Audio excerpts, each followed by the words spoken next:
Good morning my dear student, કેમ છો? મજામાં? ચાલો આગળ વધીશું. આપણે અત્યાર સુધીની આખી જર્ની મેં ગયા લેક્ચરમાં આપી દીધી, વચ્ચે ગેપ પડી ગયો હતો તમારે, એટલે હવે ગેપ પછી જે લેક્ચર લેવાયું એના પછીનું તરતનું આ બીજું લેક્ચર છે, એટલે આગળનું હવે રિવાઇઝની જરૂર નથી. પણ ગયા વખતે સાયક્લોટ્રોનમાં તમે આનંદ લૂંટ્યો હશે એનિમેશનનો, અને સાયક્લોટ્રોનનો સિદ્ધાંત ખબર પડી ગઈ હશે તમને કે સાયક્લોટ્રોનના સિદ્ધાંત મુજબ કોઈ પણ વિદ્યુત ભારિત કણ ચુંબકીય ક્ષેત્રને લંબરૂપે જ્યારે ઉર્જા લઈને દાખલ થાય ત્યારે એવા સંજોગોમાં એના દરેક પરિભ્રમણે એને વેગ વધતા એની ત્રિજ્યા વધે. દરેક ભ્રમણે વેગ વધતો જાય, ત્રિજ્યા વધતી જાય, પરંતુ દરેક સંજોગોમાં એની આવૃત્તિમાં કશો જ ફરક પડતો નથી. જે ફ્રીક્વન્સી એના પહેલા પરિભ્રમણ વખતની છે એટલી જ ફ્રીક્વન્સી જ્યારે એ બહાર નીકળે છે શેમાંથી, ડીઝમાંથી, તેટલી જ મળે છે. એ આખો આપણો સાયક્લોટ્રોનનો સિદ્ધાંત હતો. હવે આપણે જઈએ છીએ દાખલાઓની દુનિયામાં. દાખલાઓની દુનિયામાં આપણી પાસે 3 પ્રકારના દાખલાની દુનિયા છે. 3 types of the world of the example. કઈ? એક ઉદાહરણના દાખલાની દુનિયા, બીજી સ્વાધ્યાયના દાખલાની દુનિયા, ત્રીજી વધારાના સ્વાધ્યાયના દાખલાની દુનિયા. આ વધારાનું સ્વાધ્યાય એ ખાસ કરીને શેનામાં હોય છે? કોમ્પિટિટિવ લેવલે જ્યારે તમારે તૈયારી કરવી હોય ત્યારે વધારાનો સ્વાધ્યાય બહુ ઉપયોગી છે. બાકી આમ ગુજરાત બોર્ડ એટલે એનસીઆરટીના બોર્ડ પ્રમાણે જોવા જઈએ તો એમાં દાખલા લગભગ ઉદાહરણ અને સ્વાધ્યાયના જ હોય છે. એવું કંઈ ખાસ ટેન્શન ગુજરાત બોર્ડમાં લેવા જેવું નથી. ચલો ઉદાહરણના દાખલા આપણે ટેક્સ્ટ બુક બધા પાસે છે એમ માનીને ચાલીએ છીએ. આ પણ આપણી પાસે ગુજરાત પાઠ્યપુસ્તક મંડળની ટેક્સ્ટ બુક જ બતાવું છું તમને, બરાબર. એમાં ઉદાહરણનો દાખલા નંબર 1, એની રકમ હું જોઉં, તમે જોવો, કારણ કે અહીં રકમ લખીએ તો આપણી જગ્યા થોડીક બગડશે. એના કરતાં જેટલી જગ્યામાં કંઈક વધારાનું કામ કરીએ એ વધારે યોગ્ય છે. ખાલી આ તો બહાનું છે. ચાલો ઉદાહરણ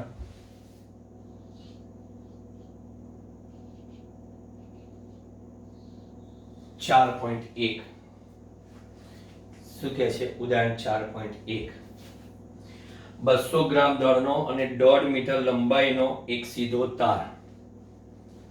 200 ગ્રામ દળનો, એટલે પહેલા તો માહિતી પૂરી કરી દો. 200 ગ્રામ એના કિલોગ્રામ કેટલા?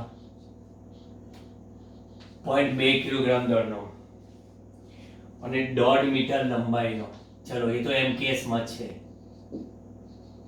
1.5 મીટર લંબાઈનો એક સીધો તાર કે એમ્પિયર વિદ્યુત પ્રવાહ ધરાવે છે. I બરાબર 2 એમ્પિયર વિદ્યુત પ્રવાહ ધરાવે છે. તેને સમસ્થિતિ અને સમાન ચુંબકીય ક્ષેત્ર એટલે કે આકૃતિમાં દર્શાવ્યા મુજબ હવામાં લટકતો રાખે છે તો ચુંબકીય ક્ષેત્રનું મૂલ્ય કેટલું હશે? હવે એને આકૃતિ આપેલી છે એટલે ખબર પડે કે પ્રવાહની દિશા કઈ છે. નહીતર તો પર્ટિક્યુલર કેસમાં શું કરે આ લોકો કે તમને પ્રવાહની દિશા કહી દે કે ભાઈ આ દિશામાં પ્રવાહ વહે છે, x દિશામાં, ચુંબકીય ક્ષેત્ર કંઈક આ દિશામાં છે. એ લોકોએ અત્યારે આપણને આ રીતના બતાવેલું છે. જો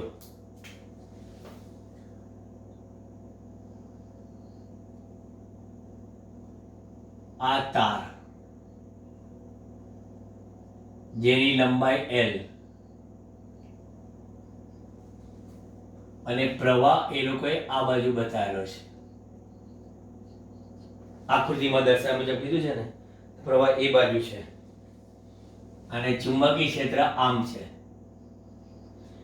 હા, એટલે ખબર પડી ગઈ કે ચુંબકીય ક્ષેત્ર પુસ્તકના પાનને લંબ અને પાનની અંદર તરફ છે.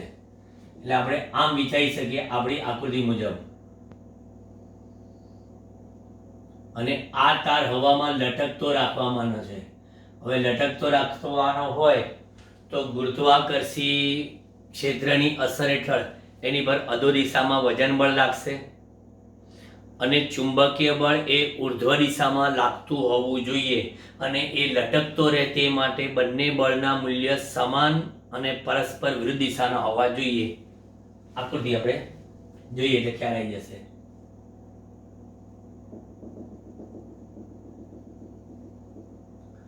એટલે અહીંયા મેં અધો દિશામાં શું બતાવી દીધું?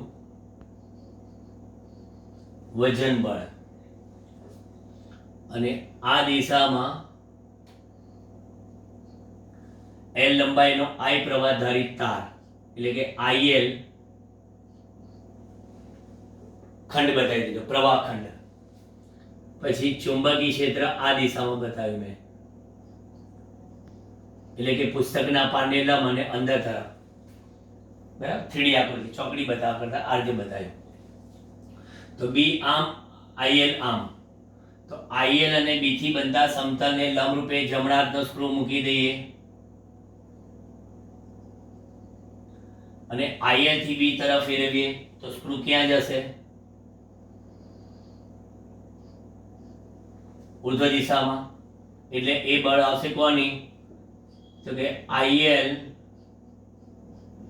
ક્રોસ B ની દિશા, આ MG ની દિશા એમ કહેવાય.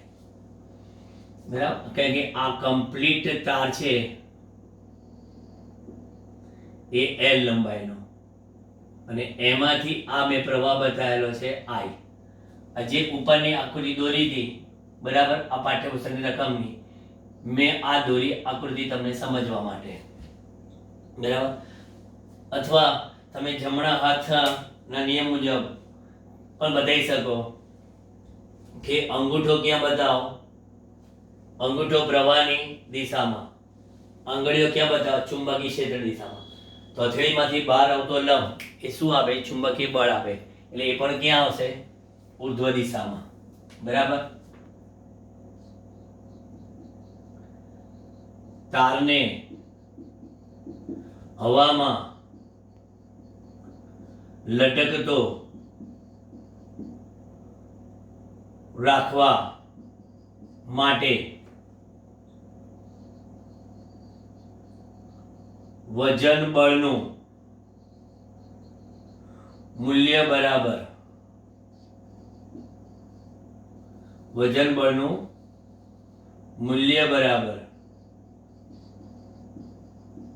ચુંબકીય બળનું મૂલ્ય. તારનું વજન બળ કેટલું? mg. ચુંબકીય બળનું મૂલ્ય કેટલું? ILB. પણ આ ખૂણો કેટલો? 90. એટલે ક્રોસ પ્રોડક્ટ માટે મૂલ્ય એનું ILB sin 90. હવે શોધવાનું શું છે? ચુંબકીય ક્ષેત્રનું મૂલ્ય કેટલું હશે?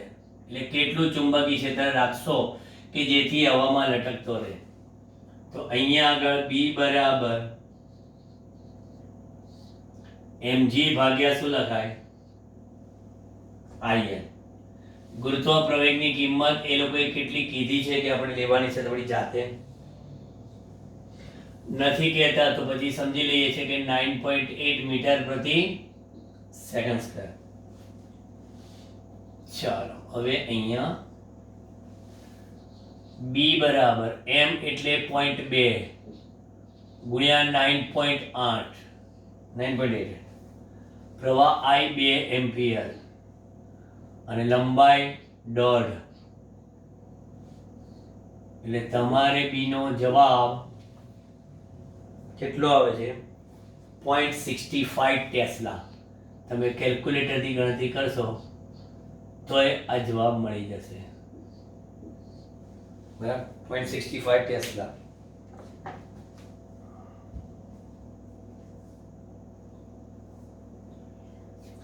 પૃથ્વીનું ચુંબકીય ક્ષેત્ર આપણે અહીંયા અવગણેલું છે. એટલે પૃથ્વીનું ચુંબકીય ક્ષેત્ર 4 × 10⁻⁵ ટેસ્લા છે. એ આપણે અહીંયા અવગણેલું છે. બરાબર, અને તારની એકમ લંબાઈ દીઠ બળ આપેલું હોત ને તો પણ ચાલત, આપણે તોય વાંધો ના આવે, તોય આપણે આ ચુંબકીય ક્ષેત્ર શોધી શકાય એવું એમણે સમજાવ્યું છે. ચાલો ત્યાર પછી ઉદાહરણ 4.5. અરે 4.2 મોટો જમ્પ કેમ મારી દીધો? જો ચુંબકીય ક્ષેત્ર ધન y x ને સમાંતર હોય અને વિદ્યુત બળ ધન x પર ગતિ કરતો હોય. હવે જો અહીંયા આગળ એને જે કીધું એ મુજબ પહેલા લખવા માંડ્યું. ચુંબકીય ક્ષેત્ર ધન y અક્ષને સમાંતર એટલે કે સદિશ b બરાબર bj કેરેટ. ચલો થઈ ગયું. કણ ધન x દિશામાં ગતિ કરતો હોય v બરાબર vi કેરેટ. તો ઇલેક્ટ્રોન અને પ્રોટોન પર કઈ દિશામાં લોરેન્ઝ બળ લાગશે? તો સૌથી પહેલા ઇલેક્ટ્રોન પર લાગતું. હવે આમાં વિદ્યુત બળ તો એ લોકો આપ્યું નથી, છતાંય કે છે લોરેન્ઝ બળ શોધો. બોલો, વિદ્યુત બળ અને ચુંબકીય બળની સંયુક્ત અસર હેઠળનું બળ આપણે લોરેન્ઝ બળ કહીએ છીએ. પણ અહીંયા આગળ એને વિદ્યુત બળની વિદ્યુત ક્ષેત્રની વાત જ નથી કરી, બરાબર? એટલે આપણે સીધું જ લોરેન્ઝ બળ Fm જ વિચારીશું. Fm બરાબર -E into V cross B એમ લખાય, કારણ કે ઇલેક્ટ્રોન છે એટલે -E V ની જગ્યા પર vi કેરેટ ક્રોસ શું bj caret -EVB I cross j -EVB k caret. એટલે Fm બરાબર આમ લખાય EVB -k કેરેટ. એટલે આમ તમે વિચારી શકો આ વેગ, આ ચુંબકીય ક્ષેત્ર y દિશામાં, વેગ x દિશામાં, ઇલેક્ટ્રોન પર લાગતું બળ બરાબર IJK. એટલે આપણે અહીંયા આગળ બતાવી શકીએ.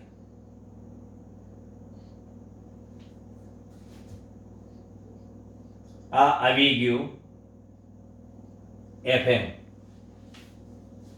માઇનસ k છે ને, વારો એક મિનિટ, આ તો પ્લસ k થયું.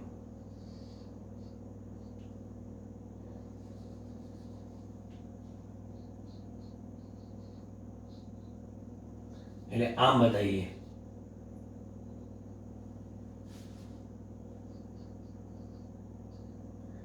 Fm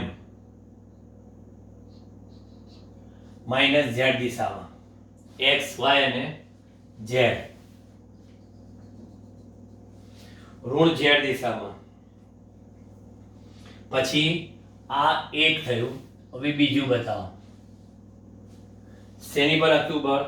પ્રોટોન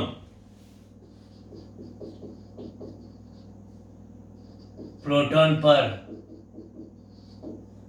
લાગતું લોરેન્ઝ બળ. પ્રોટોન પર લાગતું લોરેન્ઝ બળ. તો એના માટે સૂત્ર Fm બરાબર, અહીંયા જેમ q બરાબર -e લખ્યું એમ અહીંયા આગળ +e into v cross b. એટલે Fm બરાબર +e vi caret bj caret. કારણ કે y દિશામાં જ છે ને, ફરી પાછો છેલ્લે લોચો ના પડે. ધન y અક્ષને સમાંતર અને ધન x દિશામાં. એટલે હવે અહીંયા EVB I cross j, I j k છે, આપણને ખબર છે. એટલે EVB બ્રેકેટમાં k કેરેટ. જેમ અહીંયા આગળ આપણે લખ્યું ઋણ z દિશામાં, તેમ અહીંયા આગળ ધન z દિશામાં. ફરી પાછું આપણે અક્ષો બતાવી દો.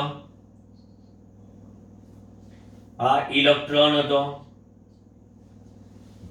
હવે અહીંયા આગળ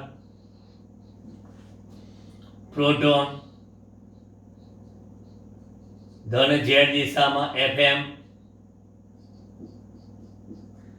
x દિશામાં વેગ, પછી પ્લસ y દિશામાં ચુંબકીય ક્ષેત્ર. એટલે આનું ધન પર લાગતું બળ આ બાજુ આવે. જોઈ લો, ચેક કરી લો.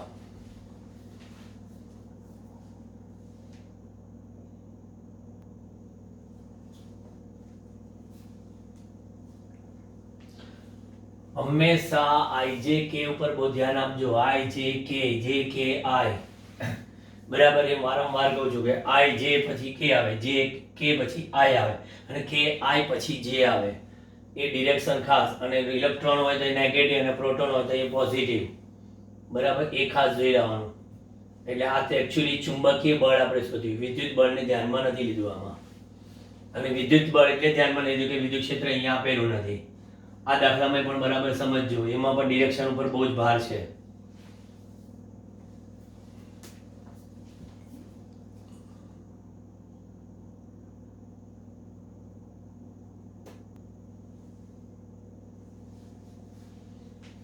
ઉદાહરણ 4.3 એની રકમ જોઈએ.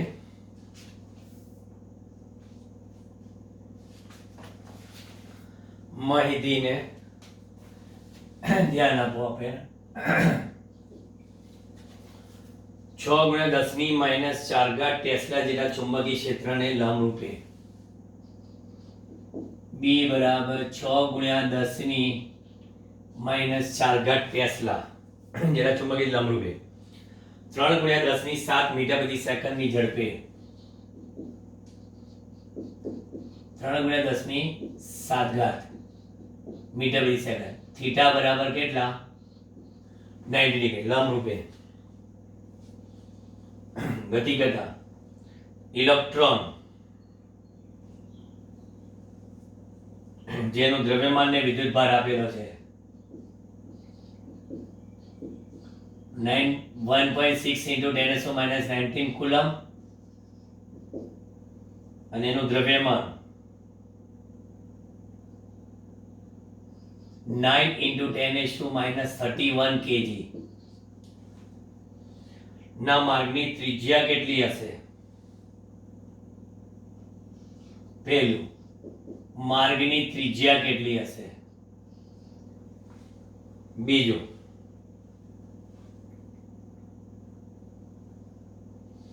તેના પરિભ્રમણની આવૃત્તિ કેટલી હશે? બીજું, તેની ઊર્જા કેટલી હશે? કિલો ઇલેક્ટ્રોન વોલ્ટમાં. તેની ઊર્જા કેટલી હશે? કિલો ઇલેક્ટ્રોન વોલ્ટમાં. આટલી વસ્તુ શોધવાની છે. સૌથી પહેલા આપણી પાસે B છે, V છે, Q છે. બરાબર. F બરાબર BQV sin θ માં લંબરૂપે ગતિ કરે તો F બરાબર mv²/r. આખું જો તમે સ્ટેપ બાય સ્ટેપ જાઓ તો F બરાબર BQV બકવાસ હતો. બરાબર, આ બકવાસ આપણે કહેતા હતા. પછી F બરાબર mv²/r લખીએ એટલે ખાલી આપણે BQV લખીએ. કારણ કે થીટા બરાબર 90 ડિગ્રી હોય તો વર્તુળમય ગતિ થાય. કેવી? નિયમિત વર્તુળમય ગતિ. તો પછી mv બરાબર કેટલા થાય? તો કે dqr થાય.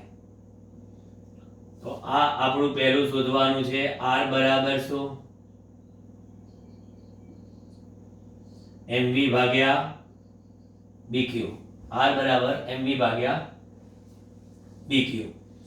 તો પછી અહીંયા આગળ r બરાબર 9 × 10⁻31 v એટલે 3 × 10⁷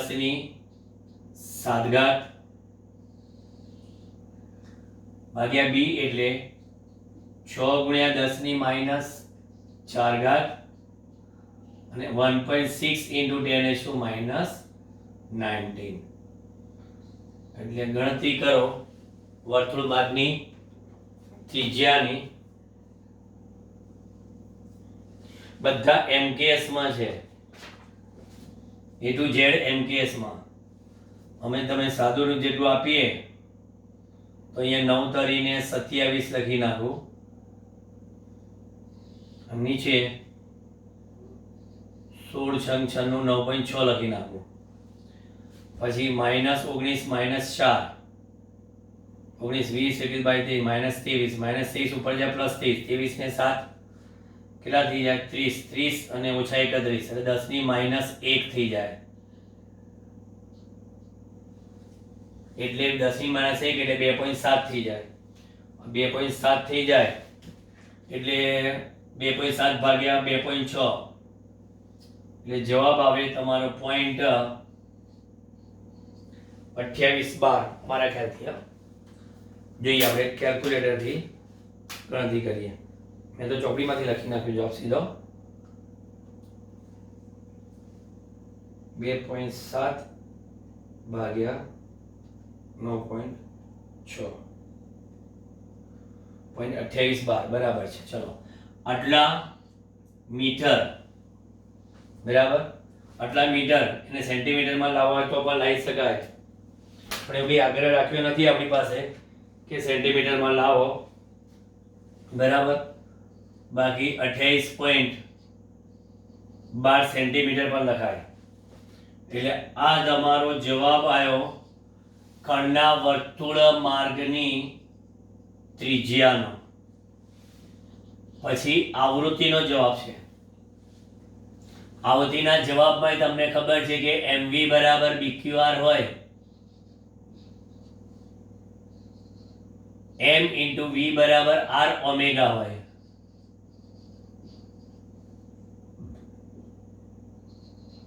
તો ઓમેગા બરાબર bq by m હોય એટલે આ કોણીય આવૃત્તિ થઈ. એટલે 2πf બરાબર bq by m લખાય. માટે આવૃત્તિ માંગેલી છે તો આવૃત્તિ બરાબર bq ભાગ્યા 2πm લખાય. સેક્રેટોનો સિદ્ધાંત, આવૃત્તિ બદલાતી નથી કારણ કે ગતિ કરનાર પ્રોટોન એનો વીજભાર અને દળ ફિક્સ હોય અને આપેલું ચુંબકીય ક્ષેત્ર ફિક્સ હોય તો આવૃત્તિ પણ ફિક્સ જ રહેશે, આવૃત્તિ બદલાતી નથી. એટલે f બરાબર 6 into 10⁻⁻⁴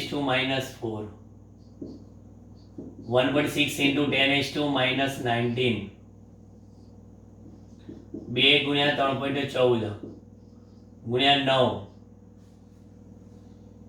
ગુણ્યા 10 ની -31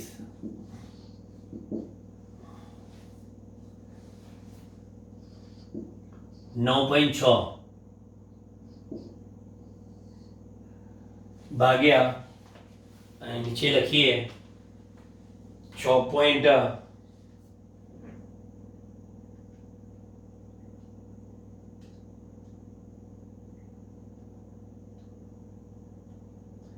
નીચે 56.52 અને ઘાત જોવા જઈએ તો 31 ઉપર જશે.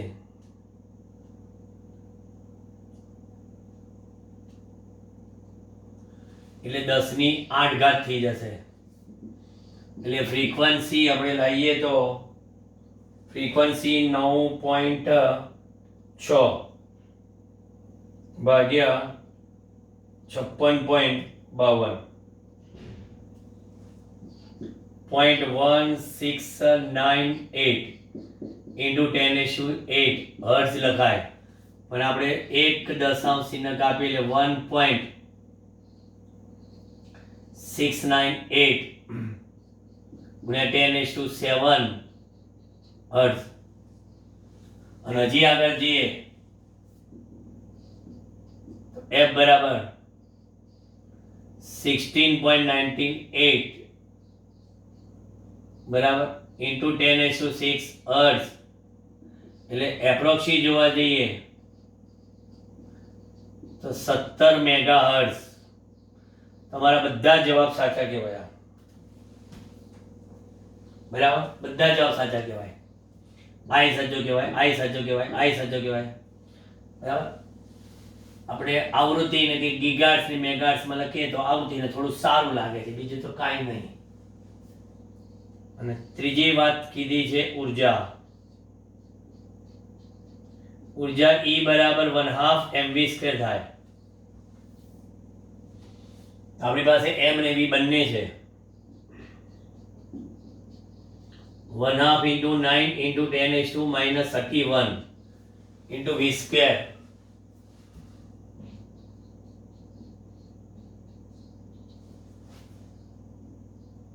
એટલે E બરાબર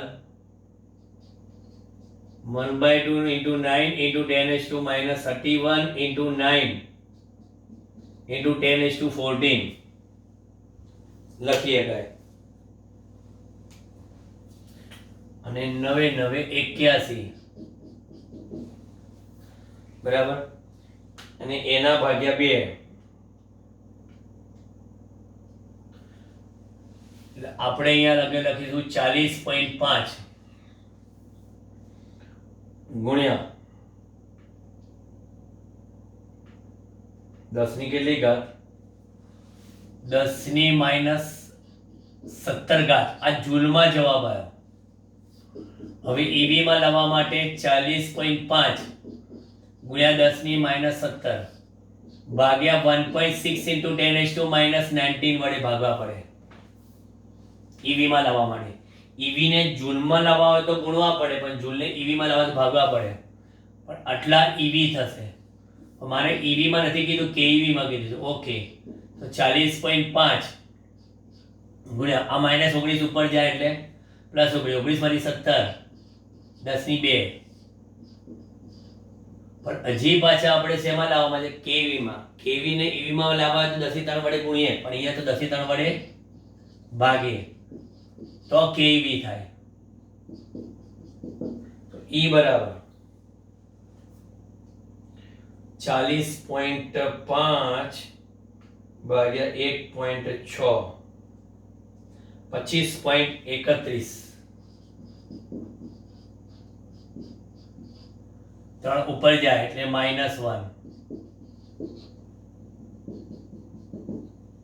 એટલે 2.53 keV. 2.53 keV. એ લોકોએ હજી એનું રાઉન્ડ ફિગર લીધું. મેં આનો રાઉન્ડિંગ કર્યું, રાઉન્ડિંગનું રાઉન્ડિંગ કર્યું. એટલે આપણે એવું કહી શકાય ચોપડીના જવાબ પ્રમાણે.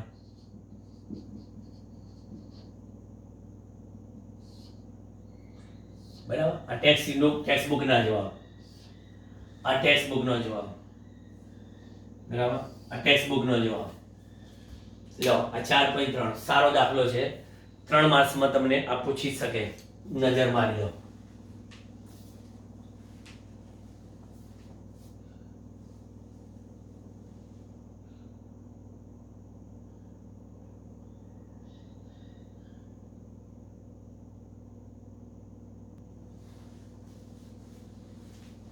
ઉદાહરણ 4.4 માહિતી જો. એક સાયક્લોટ્રોનના દોલનની આવૃત્તિ ફ્રીક્વન્સી 10 મેગાહર્ટ્ઝ એટલે 10 ની 7 ઘાત હર્ટ્ઝ લખાય. પ્રોટોનને પ્રવેગિત કરવા માટે કેટલું ચુંબકીય ક્ષેત્ર જરૂરી છે? કેટલું ચુંબકીય ક્ષેત્ર જરૂરી છે? જો ડિસ્કની ત્રિજ્યા 60 સેન્ટીમીટર હોય, 60 સેન્ટીમીટર એટલે કે 0.6 મીટર હોય, તો પ્રવેગક વડે ઉત્પન્ન થયેલા પ્રોટોનની કિરણવાળી બીમની ગતિ ઉર્જા કેટલી હશે? Question mark. તમને E ની કિંમત આપેલી છે 10⁻⁹ કુલમ. પ્રોટોનનું દળ આપેલું છે.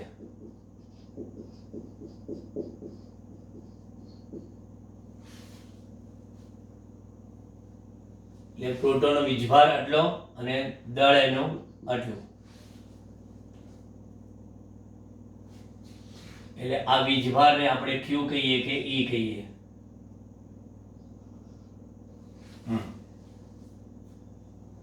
અને એક MeV ને આપણે ફેરવવામાં આવશે ઉર્જાને તો 1.6 × 10⁻⁻13 જૂલ એવું આપી દીધું છે લોકોએ.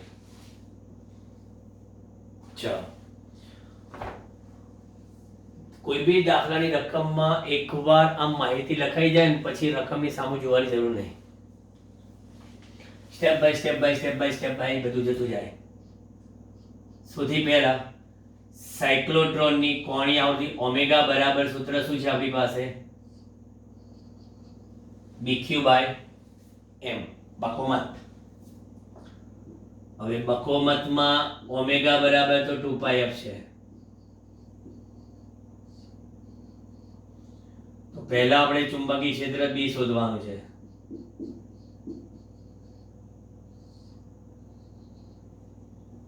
તો ચુંબકીય ક્ષેત્ર B માટે 2 × 3.14 ગુણ્યા 10⁻7 ગુણ્યા 1.7 ગુણ્યા 10⁻27 ભાગ્યા 1.6 ગુણ્યા 10⁻19. ચાલો,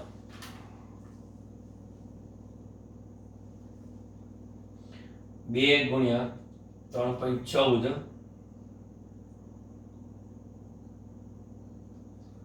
ગુણ્યા 1.7 એટલે આપણી પાસે જવાબ છે અહીંયા આગળ 10.676 × 10⁻². લખીએ બરાબર. 19 ઘાત ઉપર જતા રહેશે.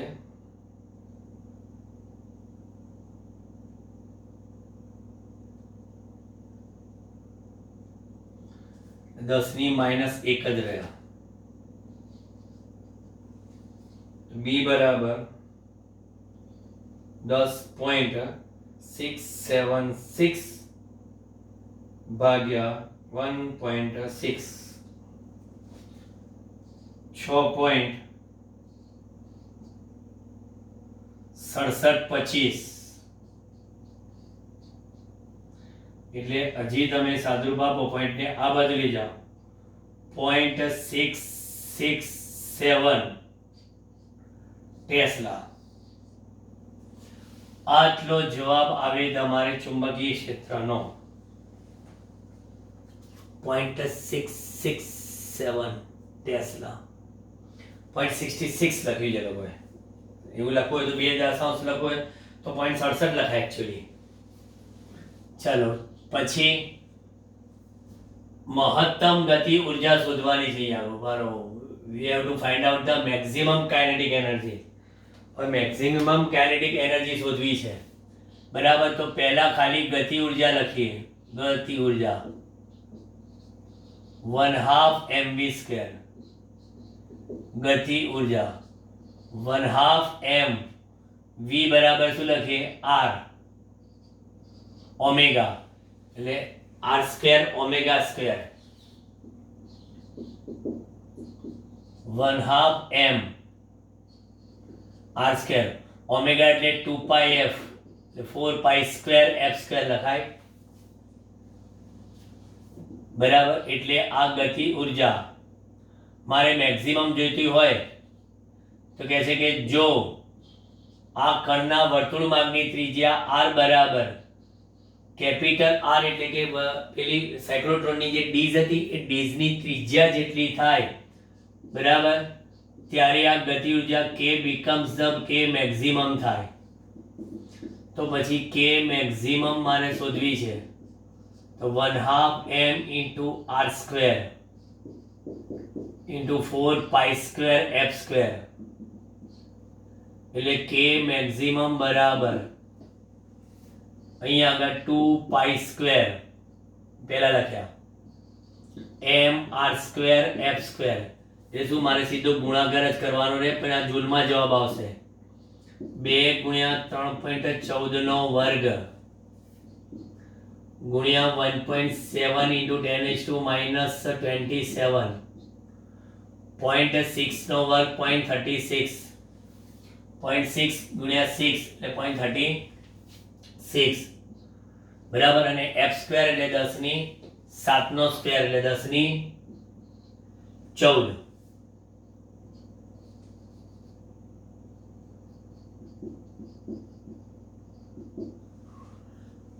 બરાબર. એટલે આ જવાબ તમારો જે બી આવશે એ જૂલમાં આવશે. જોઈ લઈએ.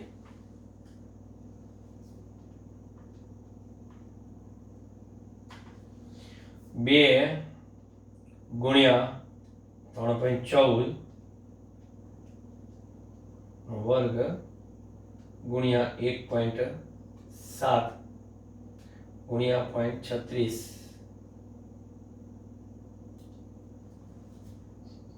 12.068 સુધી જઈએ છે. પછી તો 1 ને એવું છે બધું ગુણ્યા 10 ની ઘાત, બીજી કોઈ ઘાત નથી.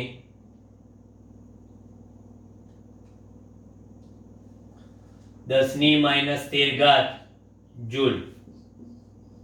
એટલે કે મેક્સિમમ ને ઈવી માં લાવવા નથી, એમઈવી માં લાવવા છે. ભાગ્યા સીધા આપણે 1.6 ગુણ્યા 10 ની -13 એમઈવી. સો મેક્સિમમ કાઇનેટિક એનર્જી 12.068 ભાગ્યા 1.6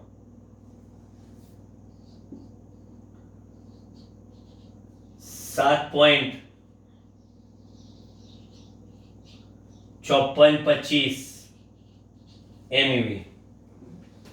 7.5425 એમઈવી.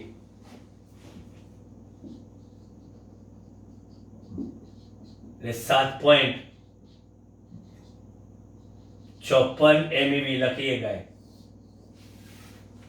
બરાબર. આ એનો જવાબ.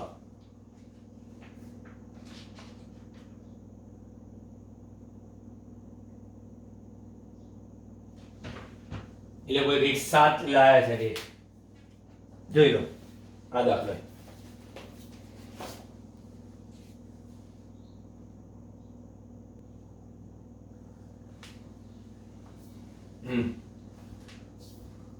આ આપણે 1.7 લખ્યા એટલે એવું થયું. આ 1.7 ની જગ્યા પર જો 1.67 રાખ્યા હોત આપણે, આ પ્રોટોનનું દર જે આપણે લખ્યું 1.7 લખ્યું, લગભગ લઈએ છે ગણિત રાઉન્ડ ફિગર, પણ 1.67 લેશો તો કદાચ આ જવાબ આનાથી ઓછો થશે. પછી 1.67 લેશો તો કદાચ આ જવાબ આનાથી ઓછો થશે મે બી. ચાલ તમે ટેલી કરી લેજો. આપણે આ રીતે કર્યો છે, મેં અત્યારે આ રીતે લીધો છે એ પ્રમાણેનો જવાબ બરાબર છે, પણ તમે 1.67 લખીને કરી જોજો તો આ જવાબ નજીવા નજીવો થોડો થોડો ફેરફાર થશે. બાકી સાચો છે દાખલો.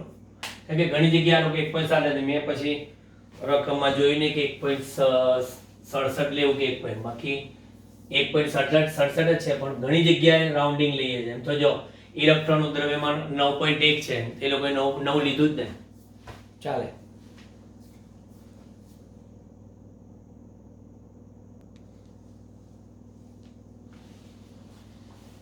ચાર 4.5 જોઈએ દાખલો.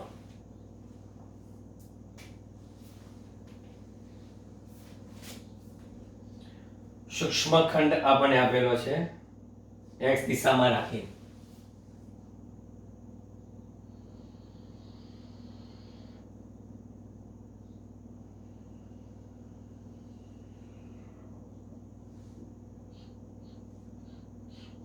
y x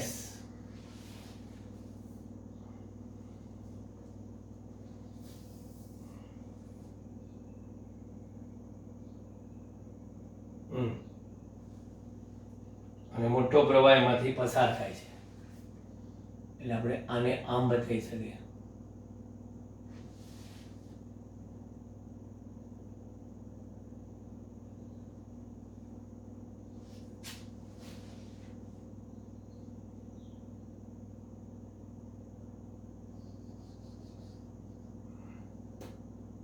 આ રીતના.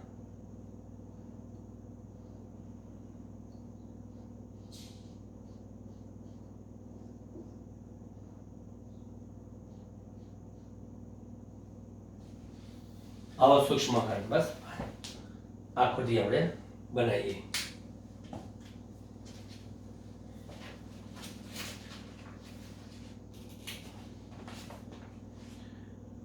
આ ડેલ્ટા એલ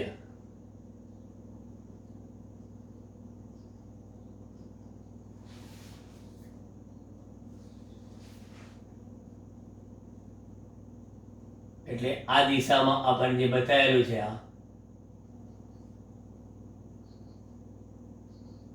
ડેલ્ટા એલ સદિશ બરાબર ડેલ્ટા એક્સઆઈ કેરેટ આ રીતે ખંડ બતાવે છે, અને મોટો વિદ્યુત પ્રવાહ પસાર થઈ રહ્યો છે I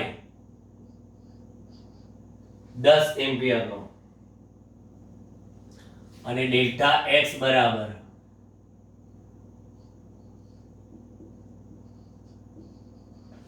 એક સેન્ટીમીટર આપણને આપેલા છે, એટલે 1 સેન્ટીમીટર એટલે કે 10⁻2 મીટર ખંડની લંબાઈ આપી છે. y અક્ષ પર 0.5 મીટર અંતરે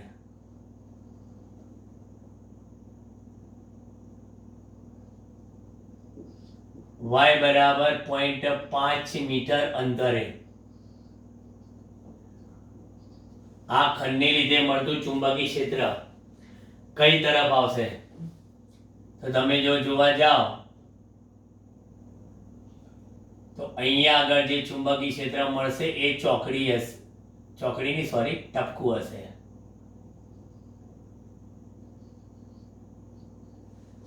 એટલે x y તો તમે આમ જોઈ લો બરાબર, એટલે b બરાબર જે મળશે મને શું મળશે? bk કેરેટ મળશે બરાબર. y અંતરે આવેલા બિંદુ 0.5 મીટર અંતરે આવેલા બિંદુએ ચુંબકીય ક્ષેત્ર એ y લખો કે આ લખો, તમારે જે લખો એ છે. આપણી પાસે સૂત્ર છે અને એ ખંડને લીધે છે એટલે આપણે એક કામ કરીએ db લખીએ ખંડને લીધે. db બરાબર db k કેરેટ. તો સૂત્ર છે db સદિશ બરાબર μ0 I/4 into dl cross r સદિશ upon r ક્યુબ લખાય. r કેરેટ લખો તો r સ્ક્વેર. હવે મેગ્નિટ્યુડ ઓફ db લખવું હોય તો μ0 I/dl r sin 90 ડિગ્રી, કારણ કે dl અને r અને આપણે આ જ રાખો dl અને r એ બંને પરસ્પર કેવા છે? લંબ છે, એટલે ideal r sin 90 upon 4 pi r cube. તો db નું મૂલ્ય μ0 ideal upon 4 pi r square, એટલે આપણે લખવાના μ0 I dl એટલે આપણે કેટલા છે? Delta x upon 4 pi r square. તો db બરાબર 4 pi into 10⁻⁻7 μ0 ની કિંમત મૂકી, આની કિંમત 10 એમ્પિયર લખી, આની કિંમત 10⁻2 લખી, અને r સ્ક્વેર એટલે 0.5 નો સ્ક્વેર 0.25 લખી.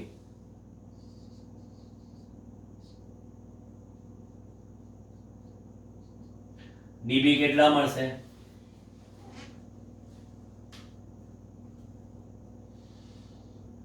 ઉપર તો જોઈ લો ઘાત બધી, ખાલી 10 ભાગ્યા 0.25 કરી નાખીએ આપણે પેલા, એટલે 40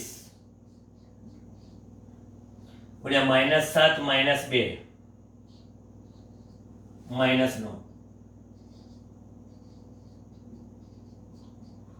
4 into 10⁻⁻8 ટેસ્લા આ ચુંબકીય ક્ષેત્રના મૂલ્યનો જવાબ આવ્યો. બોલો.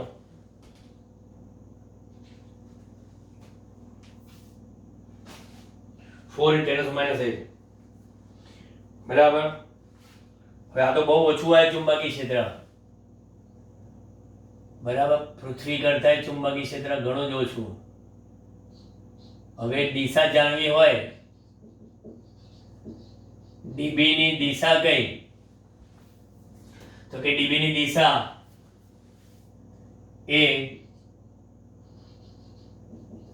આઈડિયલ ક્રોસ આર ની દિશામાં, આઈડિયલ ક્રોસ આર ની દિશામાં, બરાબર. તો આઈડિયલ ક્રોસ આર ની દિશામાં તો આઈડિયલ કઈ બાજુ છે? કે આઈડિયલ માં I * ડેલ્ટા x છે, આઈડિયલ માં I * ડેલ્ટા x, અને એમાં એ પાછું કઈ દિશામાં છે? I caret. ક્રોસ r કઈ દિશામાં છે? તો કે j caret. I delta x * r, I cross j, I delta x * r, k caret. માટે ડીબી ની દિશા કઈ? પ્લસ ઝેડ અક્ષની દિશામાં. જોયું? જે મેં ટપકા વડે દર્શાવેલું છે આકૃતિમાં, પહેલેથી જ કહી દીધેલું કે આપણે કે કેરેટ આવે, સિમ્પલ. આમ જ કહીએ, આમ કે કેરેટની દિશામાં. ક્લિયર? કયો દાખલો છે? નાનો છે, એના પછી જોઈ લઈએ. 4.7 નાનો જ છે. 4.6 છે. 4.6 ને બીજા રાઉન્ડમાં લઈએ આપણે, બરાબર. આટલામાં પતી જશે. 4.7 નાનો છે, પહેલા લઈએ, પછી 4.6 લઈએ. 10 સેન્ટીમીટર ત્રિજ્યા ધરાવતું એક 10 સેન્ટીમીટર ત્રિજ્યા, 10⁻1 મીટર ત્રિજ્યા ધરાવતું, ખૂબ પાસ રહેલું 100 આંટા ધરાવતું, n બરાબર 100 આંટા ધરાવતું એક ગુજરું ધ્યાનમાં લો.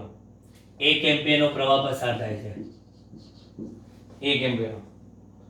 તો આ ગુજરાના કેન્દ્રમાં ઉદ્ભવતું ચુંબકીય ક્ષેત્ર B એટ સેન્ટર કેટલું હશે? ચલો, સિમ્પલ સૂત્રનો ઉપયોગ. ગુજરાના કેન્દ્રમાં ઉદ્ભવતું ચુંબકીય ક્ષેત્રનું મૂલ્ય B એટ સેન્ટર μ0 Ni/2r. બાકી સૂત્ર ખબર છે કે μ0 Ni r²/2, r² + x²/3/2 છે, જેમાં x બરાબર 0 મૂકીએ તો આવું આવે. 4π × 10⁻⁻7 × આંટા કેટલા? 100 × પ્રવાહ કેટલો? 1 ભાગ્યા 2 ગુણ્યા 10 ની કેટલી ઘાત? -1 ઘાત. એટલે BC બરાબર, અહીંયા આગળ 2 દુ 4 થઈ જાય, બરાબર. એટલે 2π એટલે કે 6.28, અને -1 ઉપર જશે +1, 10 ની 3 ને 10 ની -4, 10 ની 3 ને 10 ની -7, એટલે 10 ની 7 માંથી 3 જાય, 10 ની -4 ટેસ્લા. આ એનો જવાબ 6.28 × 10 ની -4, બરાબર. પછી આપણે નેક્સ્ટ રાઉન્ડમાં અત્યારે લઈએ છીએ થોડી જ વારમાં, ત્યાં સુધી નજર મારી લો.